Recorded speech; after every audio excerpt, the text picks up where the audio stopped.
new Audi S3 features many new technical highlights.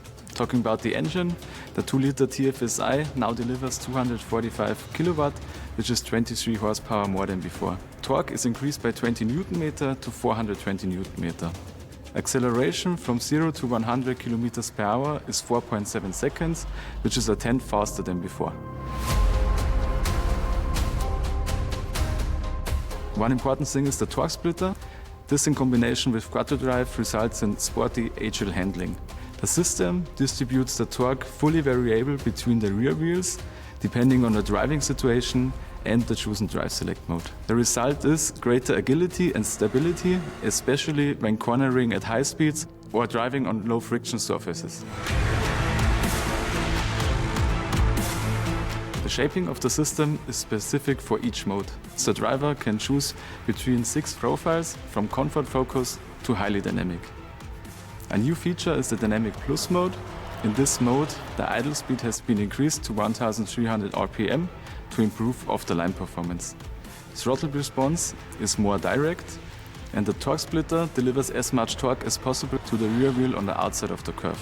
And ESC is automatically in sports mode. The S3 also features new wishbones and pivot bearings for a quicker build-up of lateral force on the tires. The highlight are the 19-inch wheels from Audi Sport with performance tires, which have been improved in braking distance and dry handling.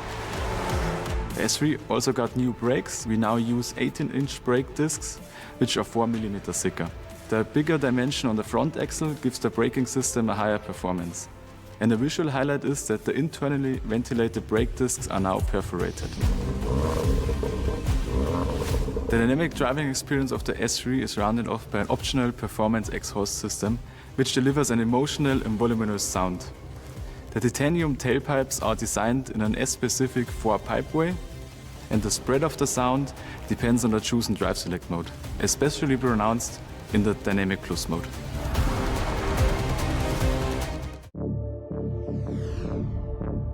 The A3 is a very important car to us. It shows a lot of our sporty DNA, our progressive design features, and this is what we wanted to improve.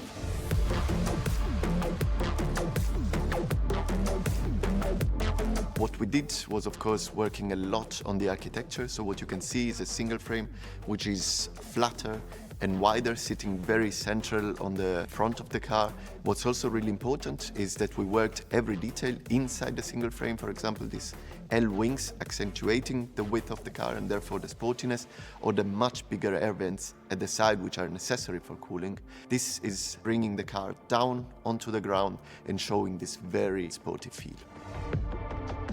The lights are a very important feature on this car because even though the contour is still the same, we completely changed the architecture on the inside. So the eyes, or this LED day running light feature, is actually sitting higher on top of the rings and showing a lot of detail work in it. For the first time, our customer can actually select up to 4 different signatures inside there. We have 24 elements which allow us to play a lot digitally and giving you a little bit of a feel that the car is more yours than ever. What you can see on the side is that we improved, of course, the wheels design. So we have a new program with 5 new wheels, which are, again, very sporty. They look much bigger. The rear end has also a very modern appearance. The diffuser is growing much higher in the proportion. We have the same L wings like we've seen in the single frame, a brand new feature which we've never done before. It looks taller, but therefore we emphasize the sides by implementing an element which is coming from our RS word. So we have the vertical reflex at the side, which is showing also at night the sporty signature of this car. We also have a new signature at the rear lights. This is done with segments and is also showing a lot more progressive design than before. What we can feel is also the modernity of this coming home and living home function, which is also personalized exactly for this model. The feeling inside the car also has changed a lot. We improved quite a lot of design elements. What you can see, for example, is the new shifter or the new air vents or these beautiful inlays inside the door, which are showing the technology and the high-end feel that the A3 deserves.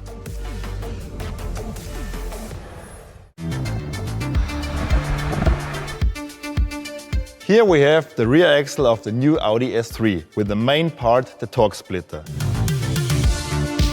The torque splitter, as the name already indicates, gives us the possibility to split the torque fully variable between the rear wheels. In the previous model we had one disc package that was mounted along the cardan shaft, and now we have two multiplay clutches, and this gives us the possibility to split the torque. We get the power delivered from the engine through the cardan shaft, and from the cardan shaft to the bevel gear, from the bevel gear on the crown ring. And then we have two multiplay clutches, one on each side of the drive shaft.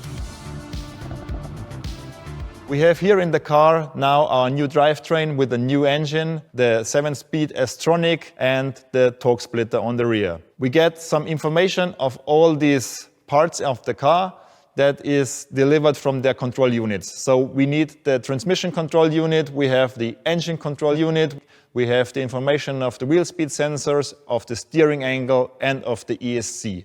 All these information are provided to the actuators of the torque splitter. On each side of this drive shaft we have an actuator that is opening and closing this clutch package within milliseconds. These two actuators are linked together by a private LAN, and each clutch knows exactly what the other is doing. We can use it for agilization and for stabilization of the car. For example, if I want to go very dynamic, then we send more torque to the outside wheel that is leading the car into the curve. When we go now to a left-hand bend, we close the right clutch and the torque is distributed to the outside wheel, to the right wheel. If we want to go to a right-hand bend, we send the torque to the left side of the car and leading the car into the curve again. On the other hand, if the car seems to break out for some low friction, we can speed up the inside wheel and get the car stable again without braking. The characteristic of the torque splitter depends on the chosen drive select mode. Here we have a comparison from the comfort mode on the one side and the new dynamic plus mode on the other side. On the comfort mode we have a balanced distribution of the torque between the rear wheels, and on the dynamic plus mode we have the distribution mainly on the outside wheel, so this gives us dynamic cornering with less steering angle and tangentially oversteer. This is another big advantage of this new rear axle, the torque splitter.